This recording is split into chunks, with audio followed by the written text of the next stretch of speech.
Hello friends. तो आज हम स्टार्ट करेंगे एग्रीकल्चर का second chapter, cultivation of crops. आज 5 अगस्त है, तो 5 अगस्त से हम स्टार्ट करते हैं। तो ये चैप्टर का लेक्चर बहुत लंबी जाएगी, ओके। और ये बड़ा चैप्टर है, एक बहुत ही बड़ा, और इनसे बहुत सारे ऑब्जेक्टिव क्वेश्चंस पूछे जाते हैं। तो एक बात को ध्यान में रखते हुए मैं इसमें ऑब्जेक्टिव क्वेश्चन भी करते चलेंगे और हम लोग उनका सॉल्यूशन भी करते चलेंगे, ओके गाइज। और जो हम पढ़ेंगे उनको लेक्चर में याद करना है हम लोग को, ओके गाइज। तो पहला है फसलों की खेती, कल्टीवेशन ऑफ क्रॉप्स, हमारे सेकंड चैप्टर है, जिनमें कि पहला पॉइंट है पैडी, धान। ठीक, तो आज मैं धान पे करूँगा। धान पे 2 लेक्चर आएंगे, उनके बाद फिर गेहूं है, मकई है, और भी कुछ पॉइंट्स हैं, ओके गाइज। ये बहुत ही लंबे लेक्चर होंगे इस चैप्टर के, ओके। तो चलिए स्टार्ट करते हैं। धान, तो आ गए हम एनसीईआरटी पे। तो स्टूडेंट्स, हमको ध्यान रखना पड़ेगा इस चैप्टर को पढ़ने के लिए हम लोग को सिर्फ एनसीईआरटी से नहीं होगा, एनसीईआरटी से बाहर भी जाना पड़ेगा, ओके गाइस। इसीलिए लेक्चर्स इस चैप्टर के बड़े आएंगे और बहुत सारे लेक्चर्स आएंगे, करीब 15 से 20 लेक्चर्स आ सकते हैं, ओके गाइस। तो हम पढ़ेंगे धीरे धीरे और बहुत ही अच्छे से पढ़ेंगे, और एनसीईआरटी से बाहर भी जाएंगे, जाना पड़े तो आज हम पढ़ेंगे धान, इनको हम बोलते हैं ओराइजा सैटिवा, ओके। इनका लैटिन नेम है, इनका लैटिन नेम है ओरिजा सैटिवा, ओके। इनका लैटिन नेम है गाइस, ओके। तो फसलों की खेती, जिनको हम बोलते हैं कल्टीवेशन ऑफ क्रॉप्स, ओके। अनाज व धान्य फसलें, तो इनका 2.1 में आता है अनाज व धान्य फसलें। धान्य फसलें को ही हम बोलते हैं अनाज की फसलें, ठीक। तो पहले आता है धान, इनको बोलते हैं ओराइजा सैटिवा, ओके गाइस। धान बिहार की खाद्यान्न फसलों में सबसे अधिक महत्वपूर्ण है। बिहार में जितने भी खाने योग्य फसल है, खाद्यान्न फसल है, सबसे महत्वपूर्ण फसल धान है, ओके गाइस। इसकी खेती बिहार के सभी ज़िलों में की जाती है। बिहार में जितने ज़िले हैं सभी ज़िले में धान की खेती की जाती है।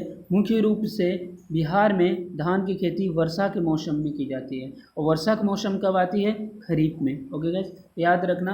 और क्वेश्चन आया बिहार में धान की खेती किस मौसम में की जाती है, तो आंसर होगा खरीफ, ओके गाइस। आंसर इनका होगा खरीफ। बिहार में तो गर्मी का मौसम, और रबी ठंड का मौसम, जिसे बोरो धान के नाम से भी जानते हैं, में भी धान की खेती की जाती है, इसमें भी धान की खेती की जाती है, ओके। बिहार में लगभग, देखिए ये बहुत ही इम्पोर्टेंट नोट है, ये नोट आप कर ही लो, मैं अभी अंडरलाइन करूँगा। बिहार में लगभग 33 लाख हेक्टेयर में धान की खेती की जाती है, जो बिहार के कुल फसल आच्छादित क्षेत्र का लगभग 41% है। ये बहुत ही मोस्ट क्वेश्चन है, इनको हम वीवीआई बोलेंगे। ये क्वेश्चन पूछे जाते हैं, ओके गाइस। तो इनको आप नोट करोगे, जो मैं अंडरलाइन किया था, ओके। अनुकूल परिस्थितियों, लोगों का भोजन, पशु चारा, रोजगार, सामाजिक, सांस्कृतिक, धार्मिक एवं आर्थिक महत्व के कारणों से धान बिहार के सभी फसलों में सर्वाधिक महत्वपूर्ण रखते हैं। किनके कारणों से? तो देखिए, अनुकूल परिस्थितियाँ इनकी, एक है लोगों का मुख्य भोजन है, ये पशु चारा है, ये रोजगार देता है, सामाजिक, सांस्कृतिक और धार्मिक आर्थिक महत्व के कारणों से ही धान बिहार के सभी फसलों में सर्वाधिक महत्वपूर्ण फसल है, ओके गाइस। देखिए, बिहार के लोगों के लिए धान ही जीवन है, बिहार के लोगों के लिए धान ही जीवन है। तो इनको बोल रहे हैं राइस इज लाइफ, धान ही जीवन है, ओके गाइस।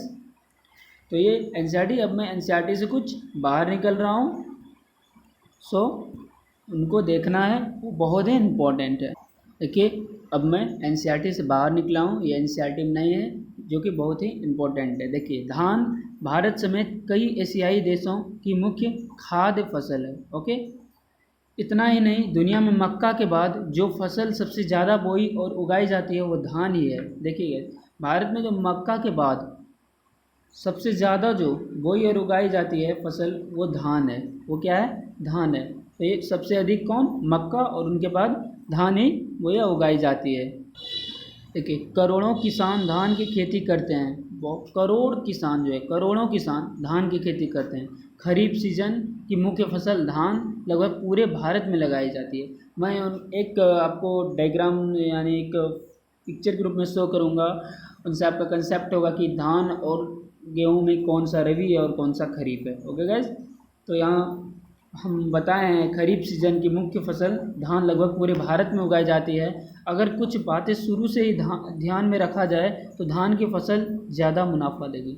अगर कुछ बातें हम याद रखेंगे तो धान जो है सबसे ज़्यादा मुनाफा देने वाली फसल होती है। ओके गाइस, आपको इस डायग्राम से पता चलता है खरीफ फसल और रबी फसल। देखिए ये जो आप देख रहे हैं ये धान है, सॉरी ये धान है। ओके, जो कि आपका खरीफ फसल है, यहाँ पे डिनोट किया हुआ है। ओके, और ये जो आप देख रहे हैं ये रबी फसल है जो कि गेहूँ है। ओके गाइस, क्या है? गेहूँ है। ठीक है, तो आपका कंसेप्ट क्लियर हो गया होगा, आई होप। ओके, तो आगे बढ़ते हैं। अभी फिर एनसीईआरटी से बाहर हैं अभी भी। धान की खेती की शुरुआत नर्सरी से होती है। धान की खेती की शुरुआत कहाँ से होती है? नर्सरी से होती है। इसलिए बीजों का अच्छा होना बहुत ही ज़रूरी होता है। कई बार किसान महंगा बीज खाद तो लगाता है लेकिन सही उपज नहीं मिल पाता है उनको। ठीक, बहुत बार किसान क्या करते हैं, बहुत ही महंगा बीज खाद लाते हैं मार्केट से और वो लगाते हैं मगर उनका उपज नहीं हो पाता है। क्योंकि उनका नर्सरी में अच्छे से देखभाल नहीं हो पाता है। इसलिए बुआई से पहले बीज वो खेत का उपचार कर लेना चाहिए। बुआई करने से पहले बीज का और खेत का दोनों का उपचार करना चाहिए। ओके, बीज महंगा होना जरूरी नहीं है बल्कि विश्वसनीय और आपके क्षेत्र की जलवायु और मिट्टी के मुताबिक होना चाहिए। देखिए, कोई अगर किसान मार्केट में जाते बोलते हैं अरे भाई मुझे महंगा बीज दो क्योंकि बहुत ही ज़्यादा फर्टाइल करें, बहुत ज़्यादा उत्पादन दे, उत्पादकता उनकी अधिक हो, तो देखिए बीज का महंगा होना जरूरी नहीं होता है जबकि उसका विश्वसनीय और आपके क्षेत्र की जलवायु और मिट्टी पे डिपेंड करता है। ओके गैस, ये याद रखना। ओके, देखिए देश में प्रमुख धान उत्पादक राज्यों में पश्चिम बंगाल, उत्तर प्रदेश, आंध्र प्रदेश, तेलंगाना, पंजाब, उड़ीसा, बिहार व छत्तीसगढ़ है। पूरे देश में जो है 36.95 मिलियन हेक्टेयर में जो है धान की खेती है। समझ सकते हैं आप।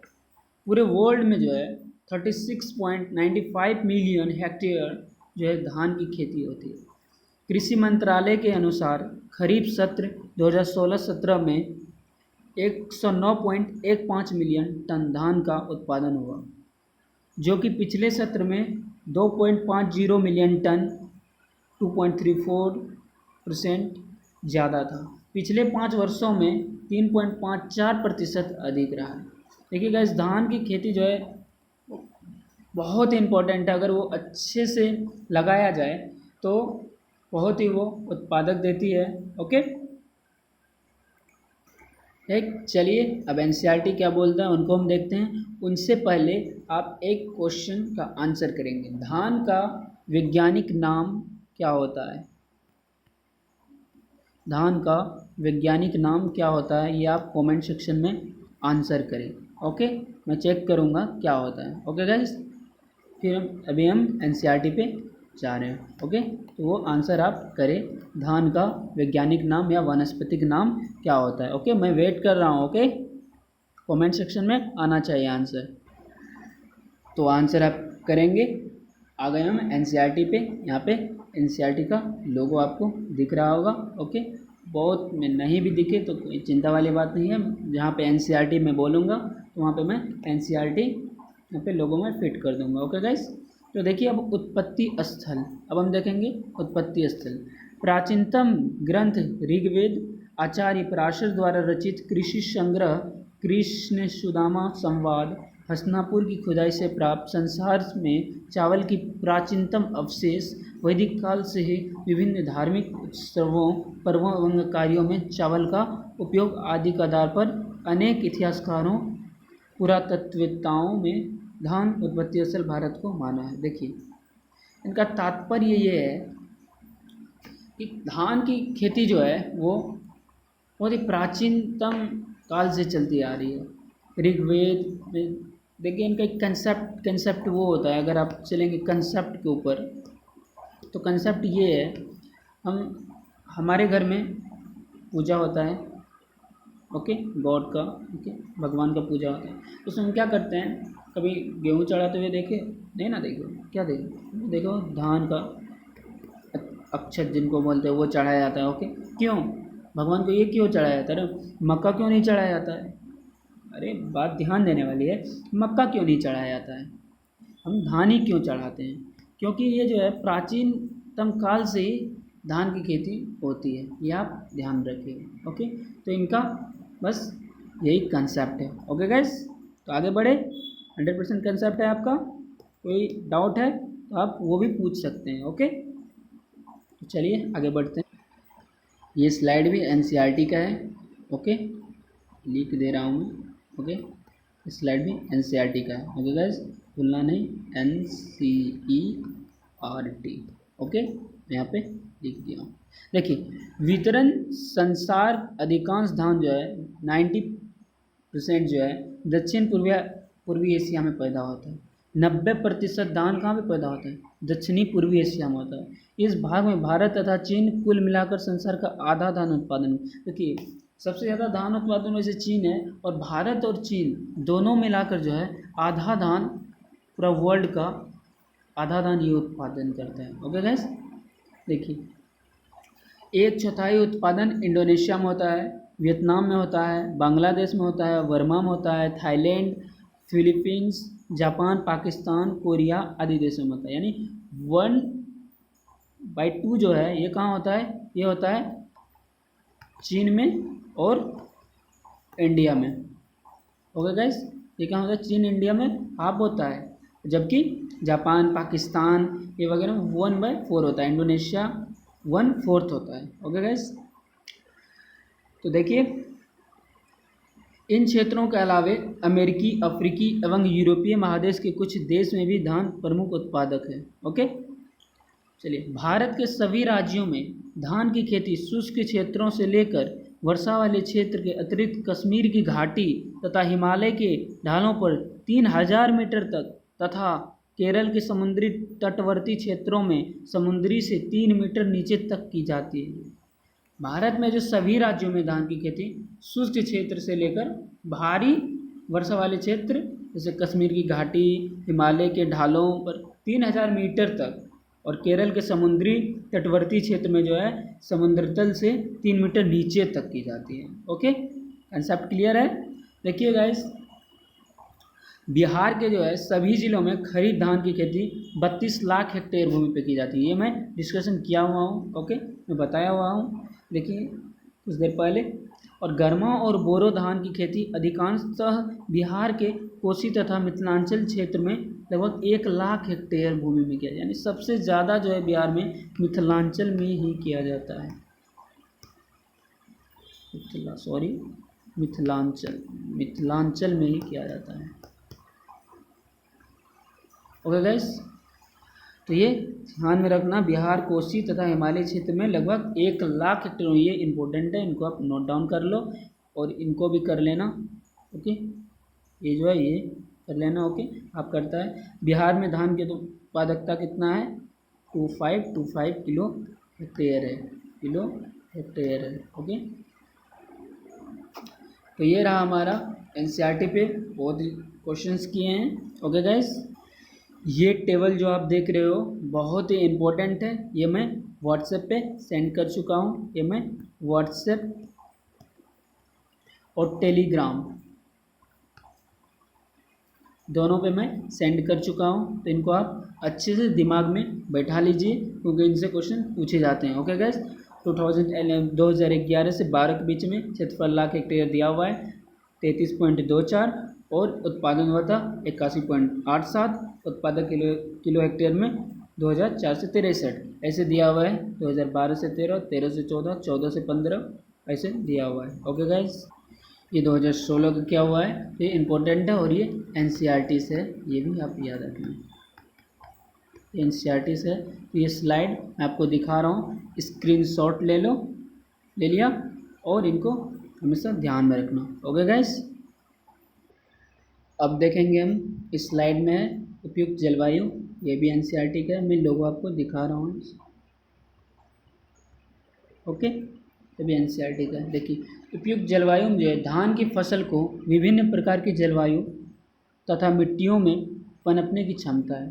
धान की फसल जो है बहुत से प्रकार की जलवायु और मिट्टियों में पनपने की इसमें क्षमता होती है। धान को उन सभी क्षेत्रों में सफलतापूर्वक उगाया जाता है जिसमें 4 से 6 माह के दौरान औसत तापमान 21 डिग्री सेल्सियस या इससे अधिक रहता है। देखिए धान को किस क्षेत्रों में सफलतापूर्वक उगाया जाता है, जिसमें 4 से 6 माह के दौरान जो है औसत तापमान जो है वो 21 डिग्री सेल्सियस होना है। ओके, इससे अधिक रहता है या इससे अधिक रहता है या इससे 21 डिग्री सेल्सियस से अधिक रहता है। ओके गाइस, अधिक रहता है। ठीक, फसल की अच्छी पैदावार के लिए 20 से 25 डिग्री सेल्सियस तापमान अनुकूल रहता है, और अगर आपको ज़्यादा उत्पादन चाहिए तो उसके लिए 20 से 25 डिग्री सेल्सियस से अनुकूल तापमान रहता है। धान के लिए रात्रि का तापमान कम से कम 15 डिग्री सेल्सियस से नीचे नहीं रहना चाहिए। ओके, रात को जो है धान के लिए टेम्परेचर 15 डिग्री सेल्सियस से कभी भी नीचे नहीं रहना चाहिए। धान का बीज जो है 10 डिग्री सेल्सियस से कम और 40 डिग्री सेल्सियस से ज़्यादा पर अंकुरित नहीं होता है। ये बहुत ही इम्पोर्टेंट है, तो इनको आप अंडरलाइन कर लो। धान के बीज 10 डिग्री सेल्सियस से कम और 40 डिग्री सेल्सियस से ज़्यादा पर अंकुरित नहीं होता है। धान के बीज के लिए अंकुरन के लिए 30 डिग्री सेल्सियस सर्वोत्तम तापमान है, तो ये आप याद रखना। देखिए बहुत ही इम्पोर्टेंट है ये लाइन जो मैं दिया हूँ, ये VVI है आपके। ओके, तो देखिए गाइस आगे है सूर्य के प्रकाश दिन की लंबाई का धान की देसी परंपरागत लंबी अवधि की किस्मों जैसे कतरनी वे, ये धान की किस्में हैं, सोनाचूर वे आदि के लिए विशेष महत्वपूर्ण है। सूर्य के प्रकाश और दिन की लंबाई बहुत ही इम्पोर्टेंट है। देखिए प्रकाश की अवधि धान के परंपरागत किस्मों के पुष्पन को प्रभावित करती है, लेकिन अब दिन की लंबाई के प्रति असंवेदनशील तथा न्यून संवेदनशील किस्मों जैसे सीता, श्वेता, मंसूरी, स्वर्ण आदि के विकास होने से प्रकाश की अवधि का प्रभाव घट जाता है। अतः तापमान एवं जल की उपलब्धता को ध्यान में रखते हुए धान की खेती सालों भर की मौसम में की जा सकती है। ओके गाइस, तो ये बहुत ही इम्पोर्टेंट है। देखो इनका आप स्क्रीनशॉट ले लें, मैं इनको स्लाइड दे दिया हूँ, मैं इनको हटा दिया हूँ। चलिए स्क्रीनशॉट ले लें और इसको आप ध्यान में रखें, बहुत ही इम्पोर्टेंट है। ओके गाइस, और इस स्लाइड में फसल मौसम आपको पता होगा, ये मैं व्हाट्सएप ग्रुप और टेलीग्राम ग्रुप पे सेंड कर चुका हूँ। ओके, सो इनको दिमाग में सेट कर ले, बहुत ही इंपॉर्टेंट है ये, और हर एक एग्जाम में इनसे 1 से 2 क्वेश्चंस आते हैं। ओके, 2 क्वेश्चंस आते हैं, ये अगर पता रहा तो आपका 1 से 2 क्वेश्चंस बनेंगे। ओके, ये फसल मौसम बिहार में धान की खेती मुख्यतः खरीफ में की जाती है। बिहार में जो है धान की खेती खरीफ में की जाती है। मैं आपको एक डायग्राम दिखाया था, उसमें भी शो किया हुआ था। सिंचाई की सुविधा और तापमान की अनुकूलता के अनुसार कुछ क्षेत्रों में गर्मा और शीत वसंत जिनको हम बोरो बोलते हैं में भी धान की खेती की जाती है। ओके गाइस, तो देखिए ये बहुत इंपॉर्टेंट, देखिए खरीफ जो है वो मई जून में इनको बुआई करते हैं और अक्टूबर नवंबर में हम काटते हैं। ओके, कटाई करते हैं। बोरो धान को हम क्या करते हैं अक्टूबर नवंबर में, देखिए ये इनको रिप्लेसमेंट करिए, अक्टूबर नवंबर में हम लगाते हैं और अप्रैल में इसको हम काटते हैं। ओके गाइस, और फिर जो है 1 महीने बाद जो है बोरो धान की कटाई के 1 महीने पहले 1 महीने पहले जो है गर्मा लगाते हैं मार्च में, और जून जुलाई में इनको हम काटते हैं। Okay, this is very important diagram, screenshot ले और इसको दिमाग में रखें। ओके गाइस, ओके गाइस, तो आज के लिए इतना ही। अब हम पढ़ेंगे लेक्चर 2 में। लेक्चर 2 में ही भी धान के ही बारे में पढ़ेंगे।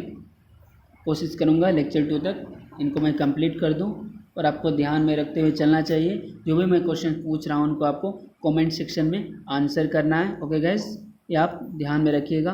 ओके, और टेस्ट बात रही कि आप बहुत सारे स्टूडेंट को पूछना चाहिए लेकिन पूछे नहीं, टेस्ट नहीं हुआ है। देखिए टेस्ट जो है वो आपका होगा, कुछ बच्चे आएंगे फिर होगा। ओके, नहीं तो अभी स्टूडेंट बहुत कम है तो उनसे मैं टेस्ट स्टार्ट नहीं कर रहा हूँ। ओके, और मैं लेक्चर्स में ही क्वेश्चंस आपको पूछ रहा हूँ, आप लेक्चर में ही आप कमेंट सेक्शन में आंसर करो, उनसे आपको प्रैक्टिस बनी रहेगी। ओके, तो आप ICR, BC, PCE और BHU सारे एग्ज़ाम में जो है आप अच्छे नंबर लाओगे, उम्मीद है। ओके, तो अच्छे से पढ़ते रहे और क्वेश्चंस आंसर्स करते रहे। कोई भी डाउट हो एग्रीकल्चर से रिलेटेड तो कमेंट सेक्शन में आंसर करें। ओके, तो thank you, bye. Please like and subscribe, like और सब्सक्राइब करना नहीं भूलें और शेयर करना नहीं भूलें, क्योंकि मोर स्टूडेंट्स, मोर वीडियोस और मज़े के साथ नंबर लाएंगे। ओके, ठीक है, मोर लेक्चर्स, इसलिए शेयर करिए वीडियो को। जितने जल्दी स्टूडेंट बढ़ेंगे उतने जल्दी मैं और ज़्यादा लेक्चर लूँगा। ओके, ठीक है, आज के लिए इतना ही। थैंक यू, बाय, मिलते हैं नेक्स्ट लेक्चर में।